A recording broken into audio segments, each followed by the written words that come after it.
Hello everyone and welcome to the 12th installment of the Turf Battles New Client Development Diaries. Before we get started, I did just want to mention that based off of player feedback, we are going to extend the Lunar Festival event until this Sunday, which is February the 20th.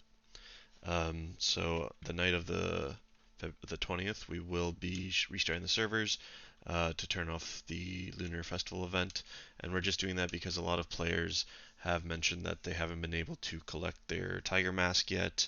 Um, so we're just going to give them that extra bit a few days to finish up whatever instances they need, or to play their luck with the event chest here in LAD. If you're wondering why I'm moving so fast, it's because my dexterity is set so high. Okay, so today we have a couple things to show. The first thing we're going to kind of demonstrate is the Reforging System.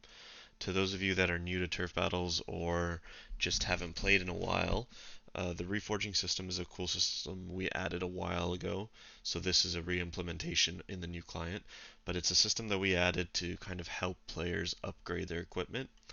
You go to Gingrofer, which, if anybody hasn't noticed, that's just reforging spelled backwards. But basically, he can explain to you what reforging is and all that stuff.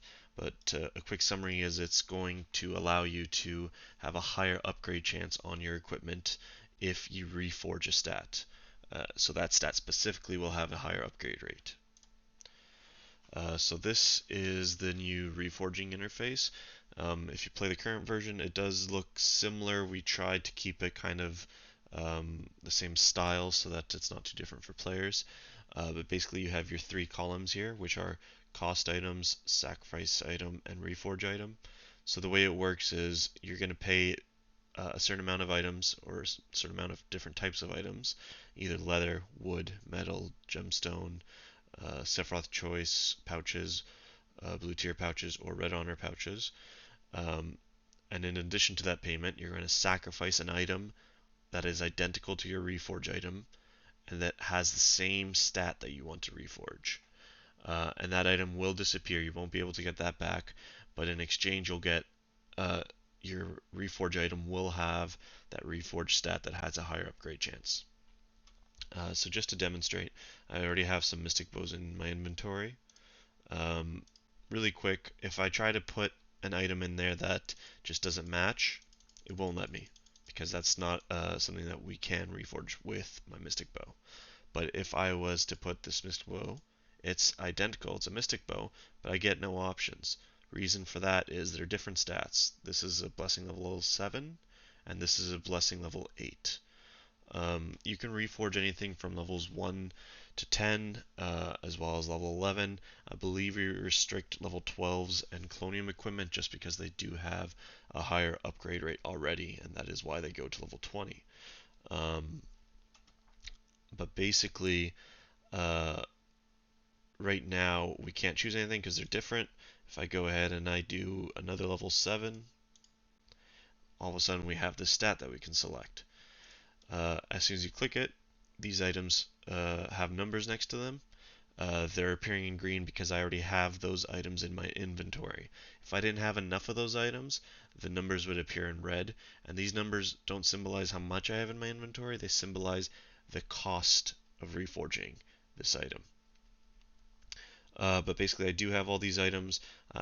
Just as an example, it says I need one blue tier pouch, and I have 98. So again, it's not telling me how much I have, it's telling me how much it's going to cost. Um, and depending on the stat and item that you're upgrading, these costs are going to vary. For example, these are level 7s, and it's taking 3,200 of each material here.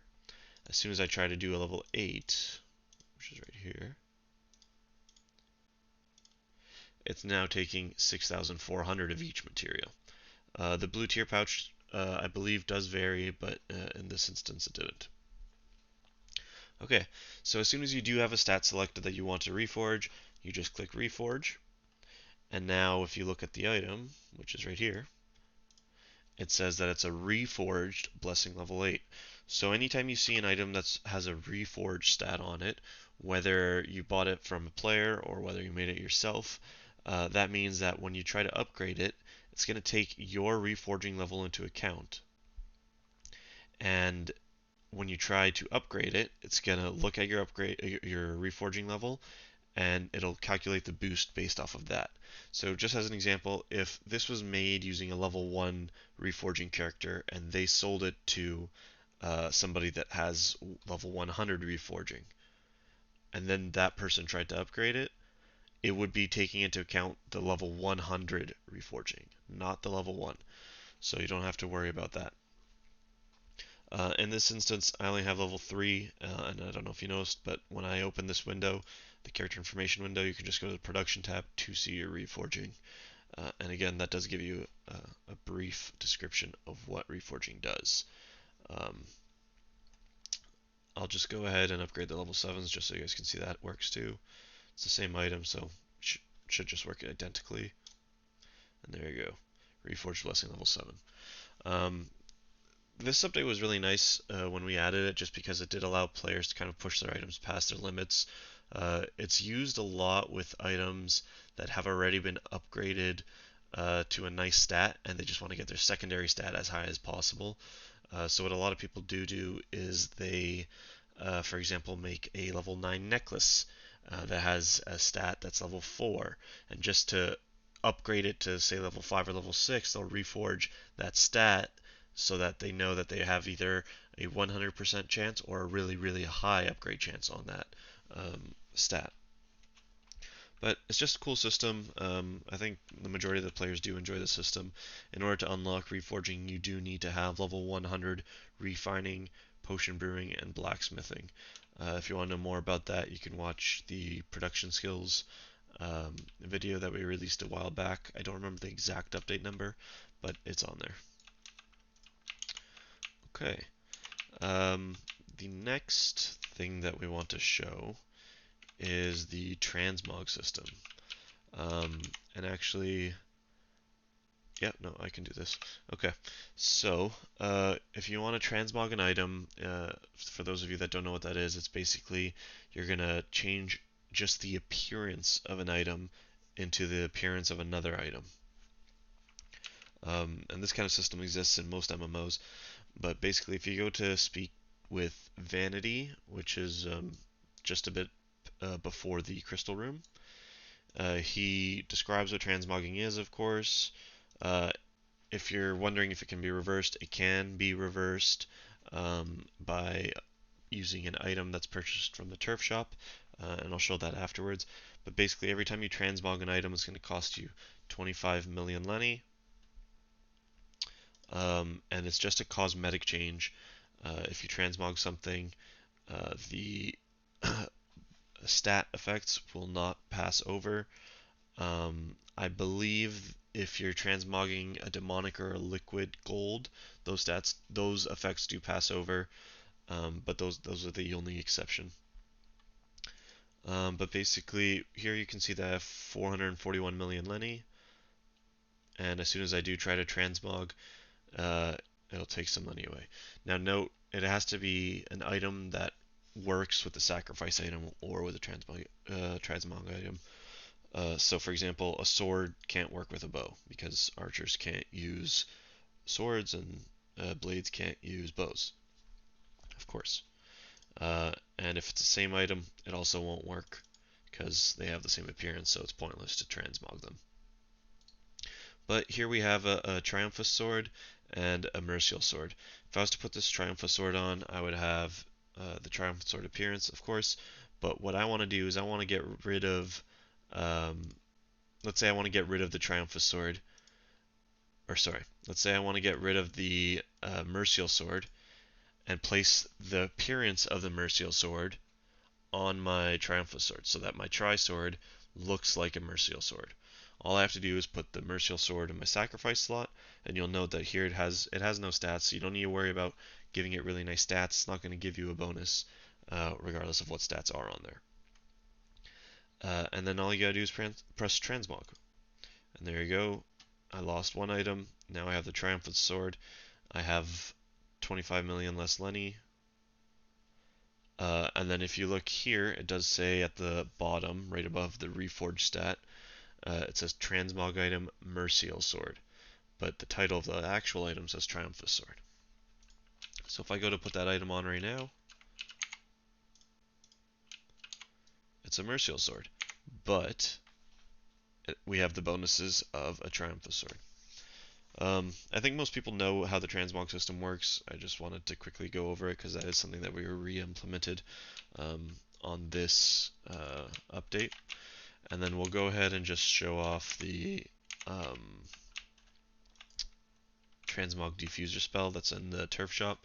It's priced at 5 turf cash, I believe. Yeah, 5 turf cash. Right now it's just on the Etc tab. I'm not 100% sure if that's where it is on the live server, but that's where it is here. And you just need 1 per item. But basically, if you transmogged an item and for whatever reason you want to get that item back to how it originally looked, plus get the item that you sacrificed back, all you have to do is click the Transmog Diffuser spell and place it on top of the item. It's going to give you a confirmation just because this process can't be reversed. You can click no, of course, if you don't want to do it, but if you click yes, bam, there's your items exactly how you had them before. And then if you put it on, it no longer has that Mercial effect. And of course that does work with other things, not just weapons. You can do it with your chest plates or your shields, your van braces. Only things it doesn't work on is stuff that doesn't have a cosmetic appearance, such as earrings or newbie shells or jewelry and that kind of thing. Okay. Okay, so the next part that I do want to show you, kind of the last thing I want to show you. We have something else to talk about, but it's the monster system rework that we've been working on for just their pathfinding and their ability to attack players. We actually did finalize the system, or worked on the system and finalized it on an outside project, just so that it would be easier to test. And that part is done, and we've started implementing and combining it or merging it into the real code, the server code. And right off the bat, there was some issues, but for the majority, it was working nicely. I just want to demonstrate a couple things. So this poison plant shoots ranged attacks at you as soon as you're within attacking range, or it's supposed to. Let me change my dexterity. Hold on. Okay, sorry, I just needed to reduce my strength and dexterity so I didn't just kill it when I hit it and cause it to aggro on me. But that was just one of the issues that we're running into right now, where merging it did cause some conflicts with how aggroing and other things work, so we're just working on fixing those. But for example, what I did want to show off was the fact that this monster is a ranged monster, and if I say go behind this wall, it stopped attacking me. It's kind of hard to see because this frog started hitting me, so I'll kill it really quick. I'll pause the video. Okay, so I killed the frog, and you'll notice that now I'm no longer getting hit, but as soon as I jump out here, bam, I'm getting hit. So what's happening here is the server is detecting that, hey, there's a wall there, that monster can't attack through it. And since this plant isn't able to move, because obviously it's a plant, it's not going to actually be able to chase us. And as soon as we do move within view, it attacks us. As soon as we're not in view, it stops. But yeah, there's a couple issues that we want to work through with it. Right off the bat, one of the major issues that I kind of went through, and it's not really even a major issue, is that we found that there was certain areas in the maps that did cause it to have very high wait times or loop times when it was trying to figure out the pathing. Um, we already have an idea of what's causing it, and we have a plan to fix it. We just didn't get a chance to do it or to introduce it before we start recording this video. But hopefully by the next video we'll be able to kind of demonstrate a finished product of this system. But for now, I hope players are excited in seeing that monsters won't be able to attack through walls, finally. Um, yeah, and just really quick, you're able to see that the chasing is also working here. We have the bat just chasing us.